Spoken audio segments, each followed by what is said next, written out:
When one pondered over it, the circumstances surrounding human birth were indeed absurd and unfair. One could be born holding a golden spoon.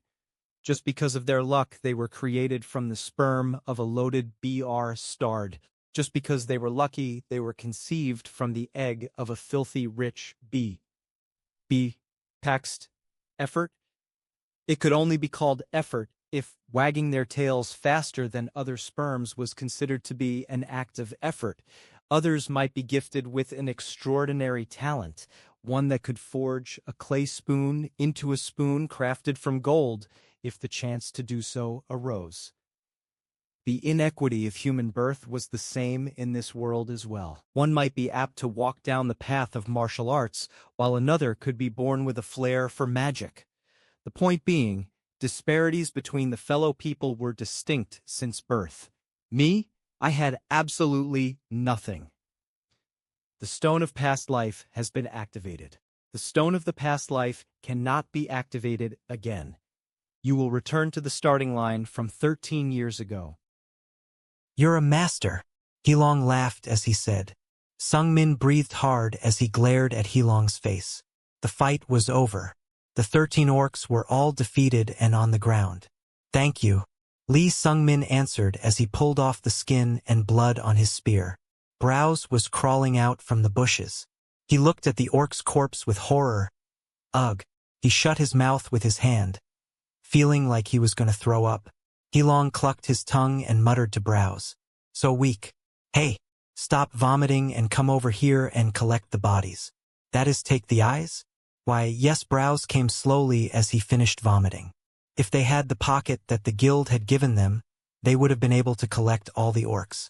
But the pocket was with Rennies and Du Sangrang. Browse pulled out a knife. He shivered as he walked towards the bodies and started to take out the eyes. There was no worth in the eyes. Just for proof of the task. They'll help you. Sungmin came over because of Browse's slow speed. Do you have another knife? Ah yes, here. Sungmin easily took out the eyeball, and Browse took the eyeballs that Sungmin gave him into a bag. Heelong, who was watching from far away, said, You are a very just person. Not really. Sungmin answered as he rubbed the blood on his hand on his shirt. He just had to wait. The flare would be blown from Du Sangrang's side. There was a flare. You seem to be very different from your outside self. You are very careful and have a lot of experience. I learned from my master. A great master. If you continue growing like this, you will be a person spreading his name to the entire world. Heelong and Sungmin said as they were walking towards the flare. Sungmin was walking behind Heelong. Thank you. Haha, I'm just saying what I'm thinking of. Now let's go. They'll be waiting. The distance was far, but it didn't take that long to reach them. When they came to the place of the smoke, there were bodies of orcs. A dozen of orcs were lying dead on the ground. How was your side? Sitting on a rock, Du Sangrang said. He seemed tired. Rennies was also sitting next to him and, looking at her pale face, she looked tired as well. I got them all. Heelong answered. When they answered, Heelong and Wangpi exchanged glances. Sungmin, who was behind Heelong, could see the glance that Wangpi gave. Wangpi closed one eye, and it looked like a signal. Look at this. It was a signal. That meant that Heelong and Wangpi weren't skilled enough to use sound waves to exchange signals. There was no confirmation that it was anything.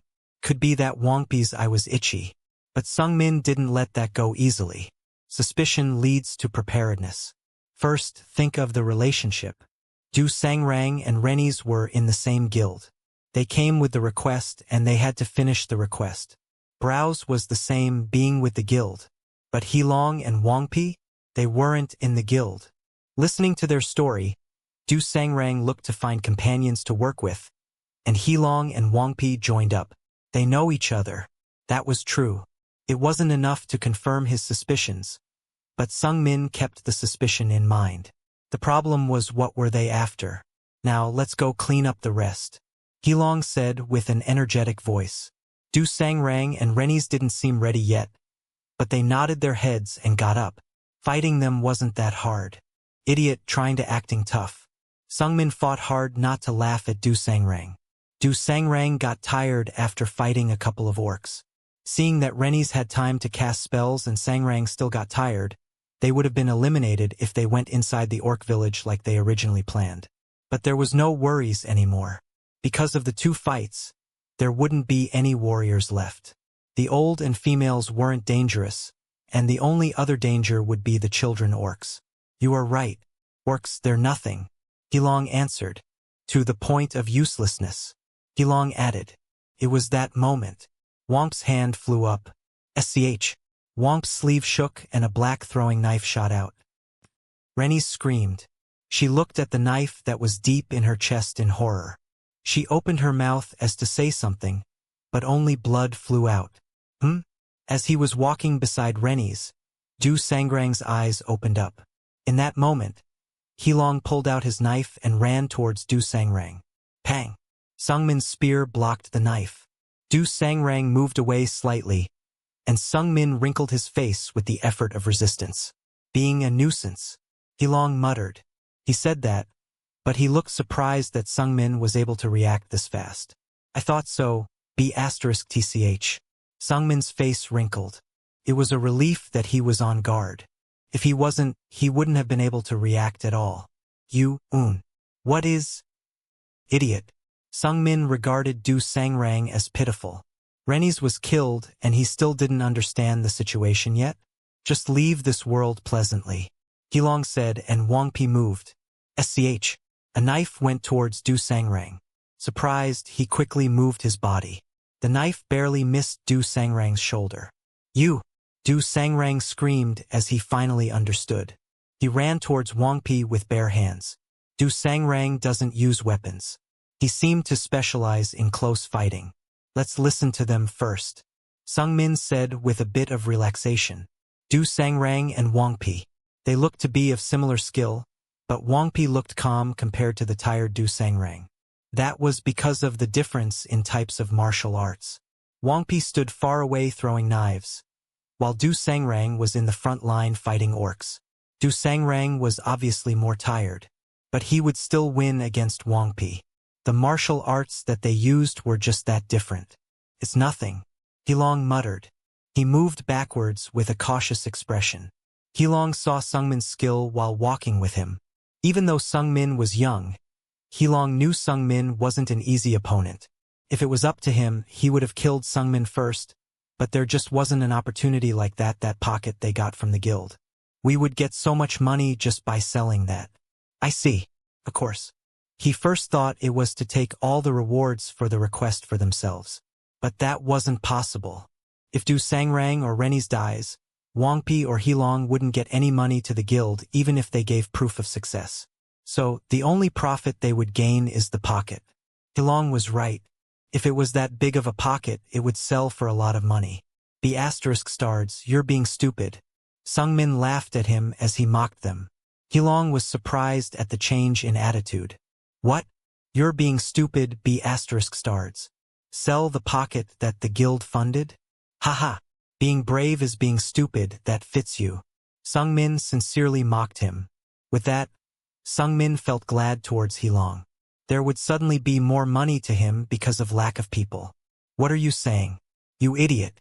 If you think the pocket is that easy to sell, why do they give it out so easily? Why don't the guild members just run off with it? Sungmin knew this because of his past life. He knew how stupid it was to try and run off with an item that a guild gave. You die if you run, idiot. Guild wasn't stupid or idiotic. The reason why they funded an expensive thing like the pocket was because they had confidence that they would be able to get it back. There was a tracking magic in all of the support items. Therefore, if someone ran, a tracker would be on them with your skills. You're barely second rate. You're not even close to first rate, right? You're a C rank in a guild. But then if you run with that, there would be a ranks, maybe even better, coming after you. The ranks were basically ordered by strength. The second-rate skills were only second-rate no matter how good. C rank. Some made it to B rank, but that was because of the experience. Usual B ranks had first-rate skills. The best of the best were given the A rank. S ranks are the real masters. With your skill, you think you can escape someone like that? Ha ha ha. Sell that? Nonsense. You're dead before you're even out of this forest. You be asterisk tch. Heelong's face wrinkled because of Sungmin's mockery. It hurts getting hit by facts? Sungmin's hand pushed the spear. Pack. Heelong ran forwards. He took his steps and tried to close the distance. Remembering Wijihoyan's advice, Sungmin moved back. The amethyst cloud ran through his body. Like starting a car. The amethyst cloud moved through his body. Sungmin opened his eyes wide and looked at Heelong's movements. Heelong didn't try to attack when Sungmin moved back. Heelong's actions came to be a waste, but there was no backing off. They had already killed Rennies. I'm sorry. It was an accident. It was our fault. Even if they laid out excuses, there would be no convincing the guild. Kill to shut the mouths of witnesses. Heelong and Wangpi chose that. They wouldn't be able to take the pocket, but they would be able to take the spoils they had collected. Heelong thought of the pocket that Sungmin had. He didn't know how good the magic was, but it would be good money if he sold it. Wangpi and Du Sangrang were fighting in the back. Depending on who wins, either Sungmin or Heelong was in a bad situation. Heelong was nervous. Sungmin was turned around so he couldn't see the fight, but Heelong was looking at the fight. Wangpi used throwing knives and it was very bad in close fighting. It was too short to be swung around. Throwing knives were also used once and were gone after being used. The true masters had ways of collecting the used knives and had ways of close fighting with them. Wangpi just wasn't that skillful. He was also just a second rate. Seeing that Wangpi did not kill Du Sangrang in the beginning with his throwing knives, it had basically shown the result. The only thing Wangpi could do was to hope that Heelong kills Sungmin quickly and come and help him. Du Sangrang is in a better position. Sungmin knew without even looking back. Seeing the throwing knife user missing his first knife called the end.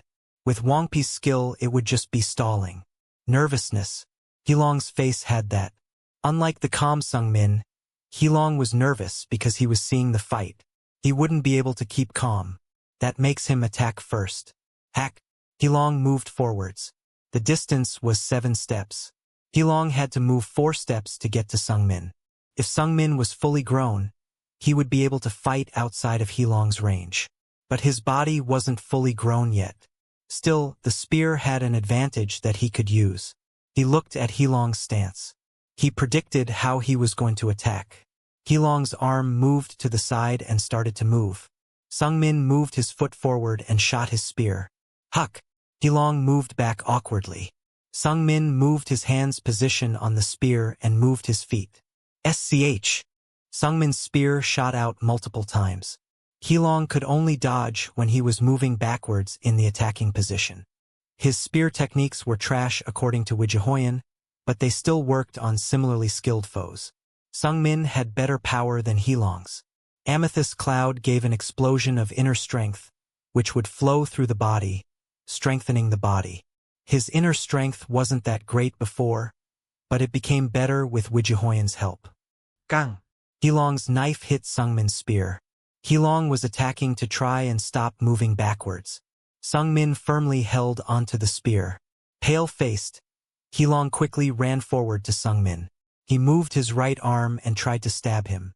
That moment, Sungmin stabbed his spear forward and let go of it. The spear moved forward outside of Sungmin's grasp.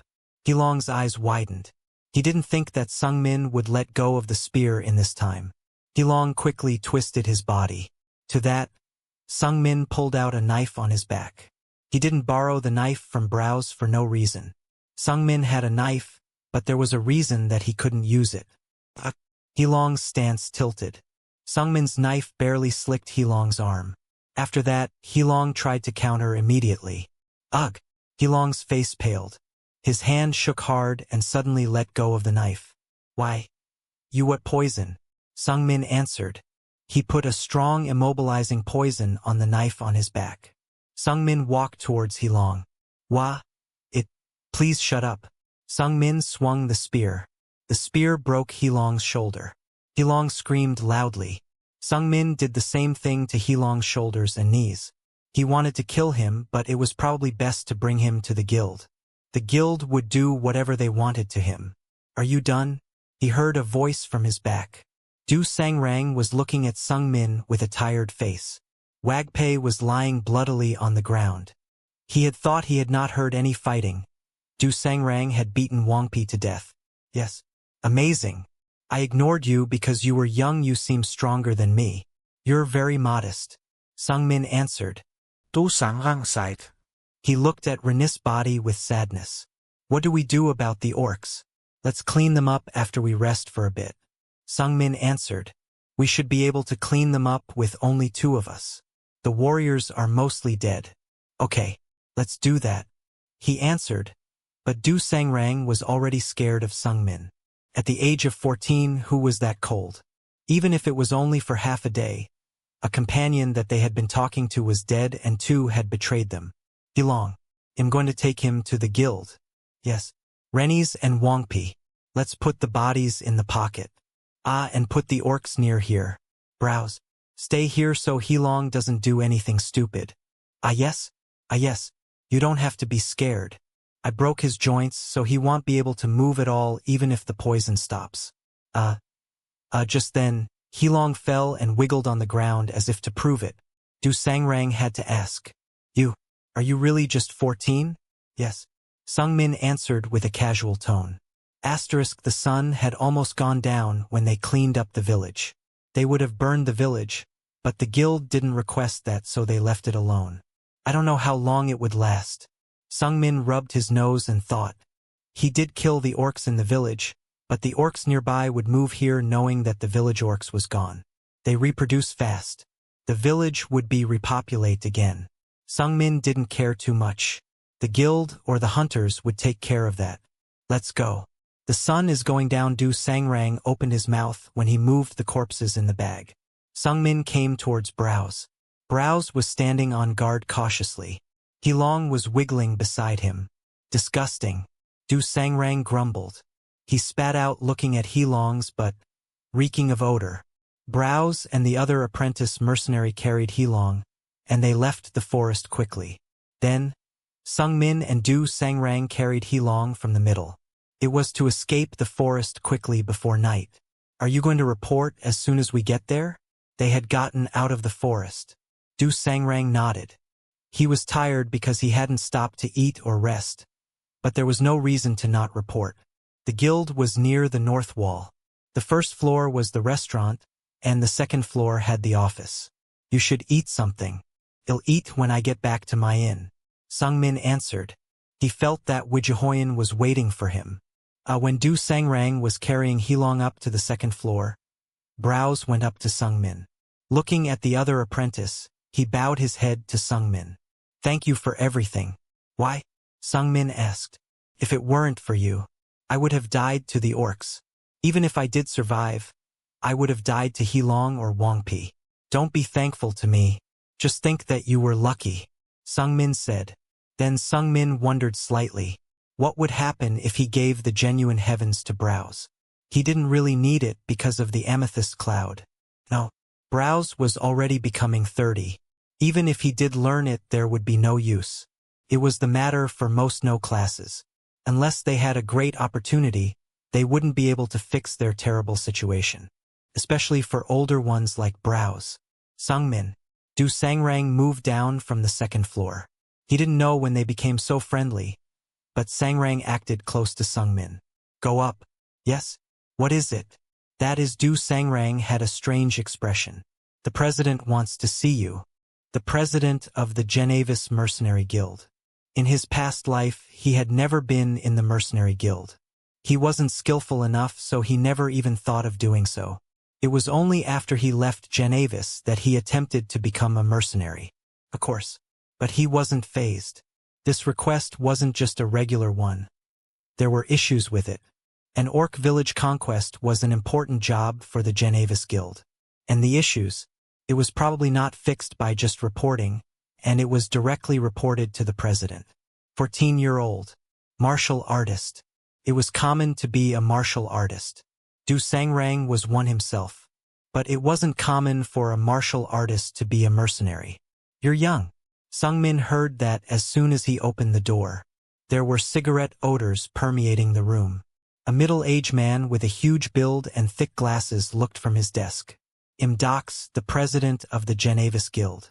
It's Lee Sungmin, Sungmin said while saying the posture. Dox looked at Sungmin's face and asked, "There's many things I want to ask, but I'll ask one thing first. Why did you lie? Yes? You're not a martial artist." Dox tapped his glasses that was on his nose. "Do you know about artifacts?" "Somewhat. An artifact was an object with magic on it. Sungmin's interdimensional pocket was an artifact. These glasses are an artifact. If you wear them, they tell you the person's class. Your class is a no class. It's hard to believe." Dox muttered. He was surprised, but Sungmin didn't show it. If he was caught, he was caught. He couldn't be flustered by something like this. A no class learned martial arts, that's not hard to believe. Aren't no classes popular these days? The martial skeleton from the surgeon and learning martial arts is possible. You know well. Sungmin sighed. He had to. Why did you lie? I thought it wouldn't make sense. Sungmin answered. Dox nodded his head. That is true. It's true for me actually. You. How long has been since you came here? Are you questioning me? I don't think I caused a crime to be questioned. Ah, I see. I'll apologize to that. I'm not in the position to question you. You're not in the position to be questioned either. Dox agreed on his mistake nonchalantly. It seemed not of place because of his huge size, but to Sungmin it wasn't. Not all mercenaries are poly-Thai. Most of them were, but usually a president was an intelligent man. There are idiots in the heads of the mercenaries though. He knew from experience. I just thought it was strange that you would lie. Well, it's not something I don't believe so. Well, I'll ignore that. That's not important. Dox muttered and put his hand under the desk. Then he pulled out an envelope. The money is 2 million Iri. But there were troubles. So 2 survivors. I gave 100,000 Iri to the apprentices and the 1,800,000 goes to you Tol. Du Sangrang said. It was because of you that you were able to eliminate those B** stars. That was surprising. Du Sangrang said something like that. Sungmin never knew that Du Sangrang would emphasize his role in the quest. Du Sangrang agreed. To give you 1 million while he gets 800,000 Iri. And to the spoils as well. There's going to be at least 600,000. You can get 400,000 as well. Can you do that much for me? I have nothing to do with it. Du Sangrang said that. Doc said. Let's stop this and I want to get to the point. Yes? Sungmin pretended that he didn't know. He said that, but he knew why Docs brought him here. Don't you have any thought of becoming a mercenary? It was that. Du Sangrang said. You are between the second and first rate, very close to the first rate. That's surprising. Much surprising if you're a no class as well. Docs touched his glasses. You're very young. If you keep growing like this, you're going to be a first rate, and maybe even become a master depending on the effort. That is true, Sungmin answered. He knew that wasn't easy. To Docs who didn't know Sungmin was probably a genius. Even though he wasn't. If you become a mercenary, we're going to give you a D rank. If you complete a few tasks, you will definitely get up to C rank. If you get up to a first rate, you could be a B rank. How is that? Docs asked. Sungmin stayed silent for a while. It wasn't bad. If he became a D rank, it would give him enough money to live without taking any request. Thank you for the offer, but Sungmin refused. He couldn't be a mercenary. He needed the intelligence potion that the no-class fight would give him. He needed that to bring his inner strength up. A mercenary couldn't compete in that. What a shame. Docs nodded. He didn't offer any more and handed the money envelope. If you change your mind, come back again. Thank you. Sungmin put the money in his pocket. Docs muttered as Sungmin walked away. You're not like your age. Yes? You aren't like a 14-year-old. Well, incidents change your mind. If I was summoned at a young age, I would have gone crazy. Docs seemed to understand. Sungmin smiled bitterly and left the guild. I need to grow older. Everything aside, the acting like a young kid was killing him. Why were you so late? He heard grumbles as soon as he came in the inn. It was Wijihoyan. She was looking with a mad face towards Sungmin. Sungmin looked at the food on the dishes. Why didn't you eat? My friend isn't here, so why would I? You could. Was that a reason? Sungmin wanted to disagree, but he pushed the thought deep down. You smell like blood. Sungmin sat in front of Wijihoyen. Wijihoyen twitched her nose and muttered, "Whyd, you kill a person. It's nothing. Someone tried to kill me." Really? Wijihoyen seemed uninterested.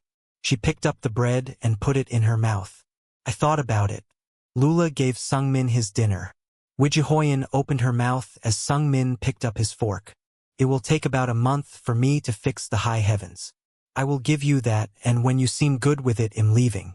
Sungmin's hand stopped. Really? Is it a shame? I don't want to stop you, Sungmin sighed and muttered.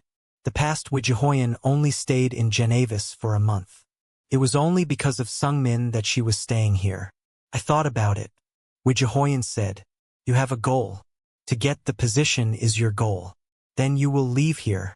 I was wondering if I should wait for you and leave together. Sungmin didn't say. He knew generally what she would say.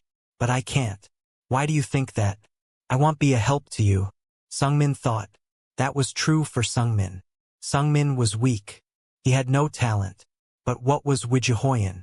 She was a genius. She was learning the techniques that completed a genius. You're wrong. Wijihoyen answered. Her eyes turned cold. I don't like that part about you at all. Wijihoyen spit out. What is that? Inferiority. Wijihoyen's voice was cold, and it was a sharp knife. Sungmin's correct answer was wrong to Wijihoyen, but Wijihoyen's answer was right to Sungmin. Inferiority filled through Sungmin's mind. You don't help me? So that's why I'm leaving? Why do you think that? It's true. Yes. You are weak. If I stay with you, I'm going to have to protect you. But that's not the reason. Wijihoyen's eyes narrowed sharply. If I stay with you, you won't grow anymore. If Sungmin went along with Wijihoyen, she would fix the problems that Sungmin had. Your past life is holding you back. It's not good. The inferiority is holding you back. What do you want to say? Your friend is the small Pegasus Wijihoyen. Wijihoyen's voice had some feel to it. Her voice was low, but it delved deep into Sungmin's feelings. Your learned techniques are one of the best, and the high heavens that you will be learning is one of the best spear techniques in the world. That technique, I am fixing it for you. It was you who said that I lack talent. No matter how much you fix it, I might not be able to learn it. Have you tried? Wijihoyen asked. Did you past self say? It's impossible. Did it? It's better to understand your situation than to get your hopes up. That is inferiority. You want no. You're a genius. Sungmin mocked. How would a genius know a non-genius? True. I am a genius, so I don't know you completely. Wijihoyen agreed on that. But I don't like your attitude of giving up because of your inferiority before even trying it. Do I look irresponsible? Yes. You looked well. I am irresponsible. This be asterisk tch. What was she trying to say? Sungmin glared at Wijihoyen. Don't think that it will be the same as your past life. You started over and you're going in the opposite direction from it. It doesn't change the person I am. No, people change. Wijihoyen disagreed immediately. You changed. I changed. The few months here changed me. Sungmin didn't know the Wijihoyen from her life. But Wijihoyen knew. Everything could change from your past life. The you before and you now are different. The things that you before and the you now will face are going to be different. How would the same result come out then? Sungmin couldn't refute what she said. Talent. Wijihoyen shook her head. You can't get something that you don't have. But you can't do anything with your inferior self. First, you. Wijihoyen pointed at Sungmin. You need a goal. I said before. What do you want to do with your life? You did. You said before. A life better than before. Yes, that's easy. Your life is going to better no matter what happens. But you won't be happy with just that. That was true. Humans were like that without a concrete goal. He knew what happens now and later, so he wasn't happy enough. You gain strength from opportunities. But you don't know what to do with that strength. Isn't that you? You're thinking of how your life isn't going well. Sungmin tried to refute again, but closed his mouth. It was true.